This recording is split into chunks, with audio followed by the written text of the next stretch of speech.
Começando a parte de reflexão da luz, primeira e segunda lei da reflexão. Primeira lei da reflexão diz que o raio incidente, o raio refletido e a reta normal existem no mesmo plano geométrico, ou seja, são coplanares. Já a segunda lei afirma que o ângulo incidente, representado por I na imagem, é igual ao ângulo refletido, representado por R na imagem.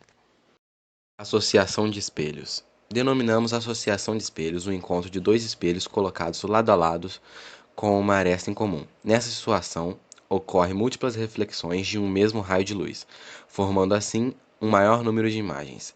As imagens ao lado são formadas por apenas uma reflexão invertida lateralmente, e a outra imagem é formada por duas reflexões. A segunda reflexão reverte novamente o processo e a imagem preserva a lateralidade. Formação de imagens do espelho plano. A imagem é formada atrás do espelho por meio de um cruzamento entre os prolongamentos dos raios incidentes no espelho. A distância entre o objeto e o espelho sempre será igual à distância entre a imagem e o espelho. A imagem refletida sempre será invertida em relação ao objeto real. No vídeo, podemos presenciar uma imagem virtual de uma vela sendo projetada na lâmina de vidro. Quando olhamos através do vidro com uma das velas acesas, dá a impressão de que ambas estão em chamas, mas na realidade é que apenas uma está acesa, a outra chama é o reflexo da chama da primeira vela. Campo visual de um espelho plano. Na física, campo visual de um espelho plano é toda a região que um observador posicionado diante dele consegue enxergar através do fenômeno da reflexão. Sendo assim, quanto mais próximo estiver o observador do espelho plano, maior será o seu campo visual. Formação de imagens no espelho convexo. A imagem no espelho convexo sempre será virtual, menor e direita. O espelho convexo é utilizado em retrovisores de carros e outras situações onde deseja-se aumentar o campo visual do observador. Princípios da óptica geométrica.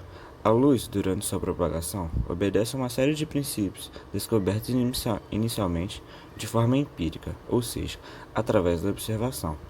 Temos que nos lembrar que estamos analisando a luz de acordo com a sua interpretação geométrica, ou seja, sem levarmos sua natureza ondulatória em conta.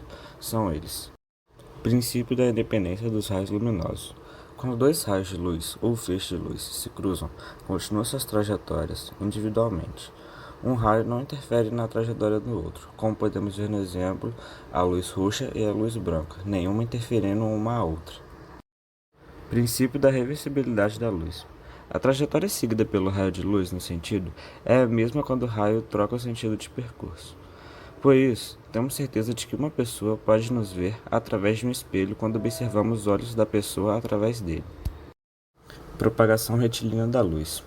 Ela ocorre num espaço transparente, homogêneo e isotrópico, onde o feixe de luz se reproduz de maneira reta, os chamados raios de luz.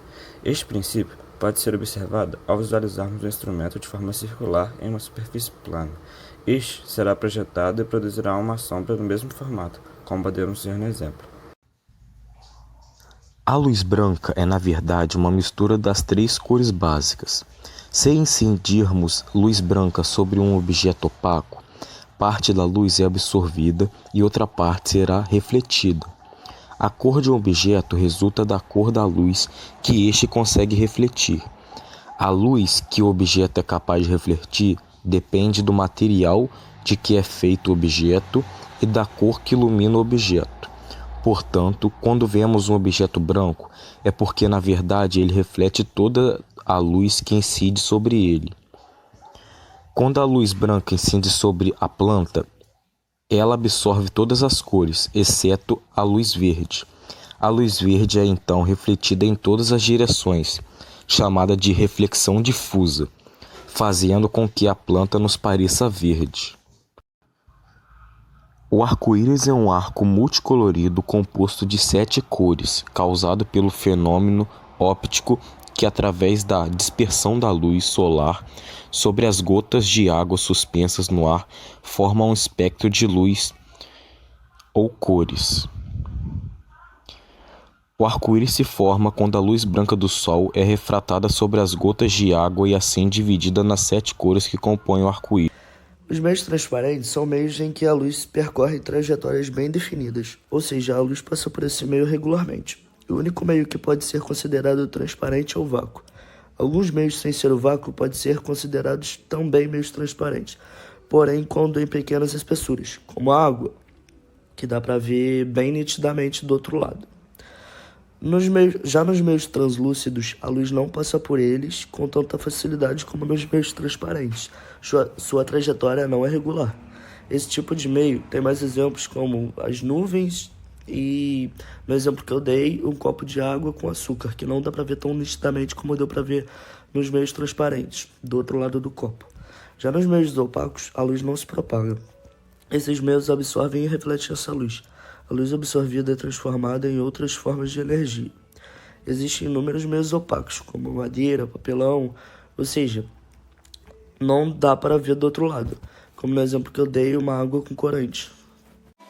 Então, molecada, hoje eu fiz aqui uma representação, ou seja, um experimento que explica o fenômeno da propagação retilínea da luz, que ocorre num espaço transparente, homogêneo e isotrópico, onde o feixe de luz ou raio de luz se reproduz de maneira reta. Isso é representado no experimento da câmara escura, que aqui no meu está sendo representado com papel manteiga e uma lata. Esse experimento pode ser explicado porque da seguinte forma: o raio de luz sai do topo, ou seja, da parte de cima do objeto e vai até a parte de baixo da projeção. E o raio de luz produzido na parte de baixo do objeto vai até a parte de cima da projeção. Ou seja, os raios passam pelo orifício que logo projetam uma imagem real e invertida do objeto. Essa aqui é a fonte de luz que é a vela, e quando eu chego ela perto da minha mão, a gente pode ver um caso nítido de sombra, que é quando a luz é nula, não tem luz. Quando eu afasto ela, a gente pode ver um caso de penumbra. Por quê? Porque a luz já é fraquinha. Aí, é isso aí. The world don't move to the beat of just one drum. What might be right for you